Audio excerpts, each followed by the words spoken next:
Salam, selamat pagi Bapak Ibu Saudara yang saya kasihi di dalam nama Yesus Kristus. Kembali dengan penuh rasa syukur di hadapan Tuhan, pagi hari ini izinkan saya menyapa Bapak Ibu Saudara semua melalui program Motivasi Pagi. Kebenaran firman Tuhan yang hendak kita baca, kita renungkan bersama di pagi hari yang indah ini terambil di dalam 1 Korintus pasal 9 ayat yang ke-25 yang berbunyi demikian. Tiap-tiap orang yang turut mengambil bagian dalam pertandingan menguasai dirinya dalam segala hal. Mereka berbuat demikian untuk memperoleh suatu mahkota yang fana, tetapi kita untuk memperoleh suatu mahkota yang abadi. Amin. Bapak Ibu Saudara yang dikasihi oleh Yesus Kristus, menguasai diri sangatlah penting untuk dapat meraih cita-cita dan harapan kita. Tanpa menguasai diri, kemungkinan meraih cita-cita akan semakin sulit. Paulus mencontohkan hal menguasai diri ini dalam sebuah pertandingan. Tujuan sebuah pertandingan adalah untuk mendapatkan piala kejuaraan. Demikianlah kita dalam kehidupan ini. Kita bertanding untuk memperoleh mahkota yang abadi. Mahkota yang abadi ini berbicara tentang upah yang akan kita terima sebagai anak-anak Tuhan yang telah memperoleh keselamatan di dalam Kristus Yesus.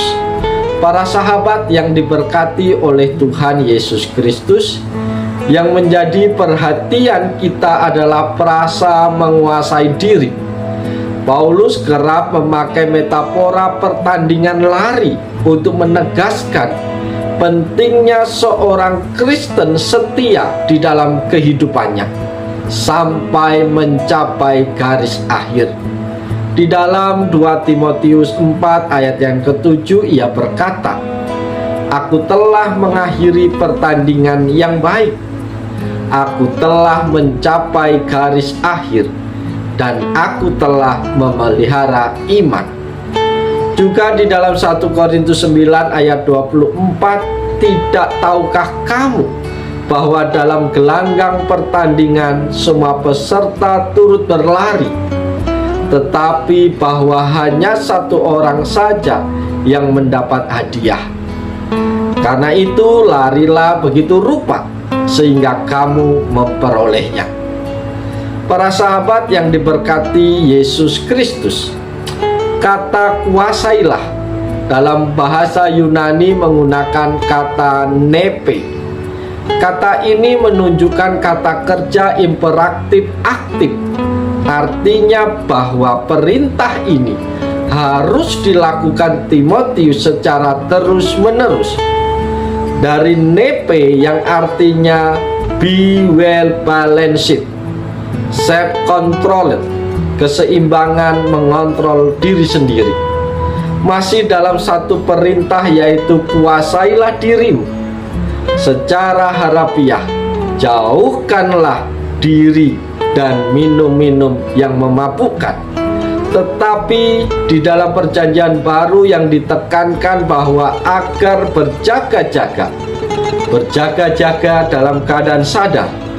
Jadi, kuasailah merupakan suatu perintah kepada Timotius agar ia mampu memilih hidup yang seimbang dengan firman Tuhan dan mampu mengontrol diri sendiri dan terus waspada terhadap masalah-masalah baru yang akan datang. Para sahabat yang dikasihi dan yang diberkati Tuhan Yesus Kristus, lewat bagian firman Tuhan yang kita baca ini, apa pesan Tuhan bagi kita? Apa saja yang harus kita kuasai di dalam diri kita? Yang pertama yang harus kita kuasai adalah kemarahan atau emosi.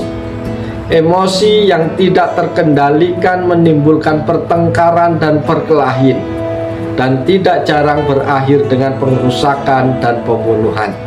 Saudara-saudara yang dikasihi Tuhan, marah dan emosi tidak akan pernah mengerjakan sesuatu yang baik di dalam hidup kita. Maka orang yang hebat itu adalah orang yang mampu mengendalikan dirinya, mampu mengendalikan amarahnya atau emosinya.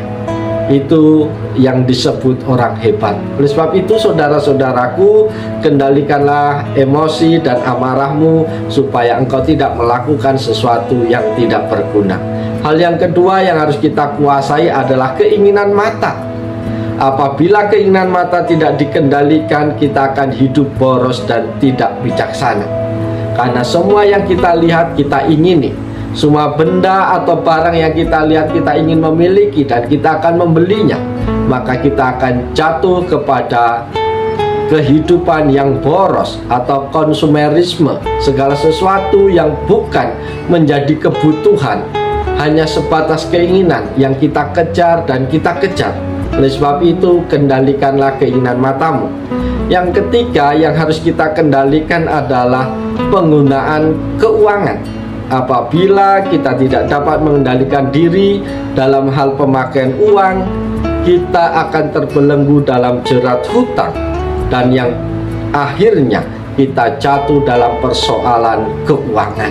Bapak Ibu, ketika kita menyelesaikan segala kebutuhan kita dengan cara berhutang, maka itu akan membelenggu kita. Karena setiap ada masalah, setiap ada persoalan, kita menyelesaikannya dengan cara berhutang. Berhutang itu membuat kebebasan kita gadaikan. Kita menjadi orang yang tidak akan bebas karena kita memiliki hutang. Yang keempat, apa yang harus kita kendalikan dalam hidup ini? Yang keempat adalah mulut. Apabila kita dapat mengendalikan mulut, kita akan dapat mengendalikan seluruh tubuh kita. Bapak Ibu kasih dalam Tuhan, seringkali kita sulit untuk mengendalikan mulut kita, perkataan kita. Tanpa sadar segala sesuatu yang buruk, yang jelek keluar dari mulut kita. Mulut kita bisa memuji Tuhan, memuliakan Tuhan. Tetapi dengan mulut yang sama seringkali kita menghina ciptaan Tuhan. Kita mengeluarkan kata-kata yang kotor, kata-kata yang tidak berguna. Oleh sebab itu, kendalikanlah mulutmu. Ketika engkau bisa mengendalikan mulutmu, maka engkau bisa mengendalikan seluruh tubuhmu. Yang kelima yang harus kita kendalikan adalah hobi atau kesenangan. Banyak orang yang percaya yang tidak dapat mengendalikan dirinya terhadap hobi atau kesenangannya. Dan pada akhirnya apa yang menjadi hobi atau kesenangan ini dapat berubah menjadi berhala. Karena hobi dan kesenangannya yang selalu diutamakan dalam kehidupannya dan menomorduakan Tuhan. Bapak Ibu Saudara yang dikasihi Tuhan, hobi kesenangan tidak salah. Tetapi kalau itu mengikat, membelenggu kita sehingga kita tidak bisa beribadah kepada Tuhan, kita tidak bisa menyembah kepada Tuhan, maka apa yang menjadi hobimu, apa yang menjadi kesenangan sudah menjadi berhala, sudah menjadi Tuhan dalam hidupmu. Maka engkau harus kendalikan itu. Bapak Ibu Saudara yang dikasihi Tuhan, itulah hal-hal yang perlu kita kendalikan di dalam kehidupan kita. Lantas pertanyaannya, bagaimana caranya supaya kita bisa mengendalikan diri? Caranya adalah kita harus menambahkan iman, kebajikan, kita harus semakin intim, kita harus semakin takut akan Tuhan, kita semakin hari semakin mendekatkan diri kepada Tuhan dengan cara merenungkan firman Tuhan, menghidupi firman Tuhan dalam hidup kita. Firman Tuhan bukan hanya untuk dibaca saja, tetapi direnungkan dan dipraktekkan dalam kehidupan hari lepas hari. Setelah itu mari kita membangun kerohanian kita dengan terus melatih roh kita di dalam doa, penyembahan, puasa dan firman Tuhan. Dan mari kita hidup di dalam kasih karunia Tuhan.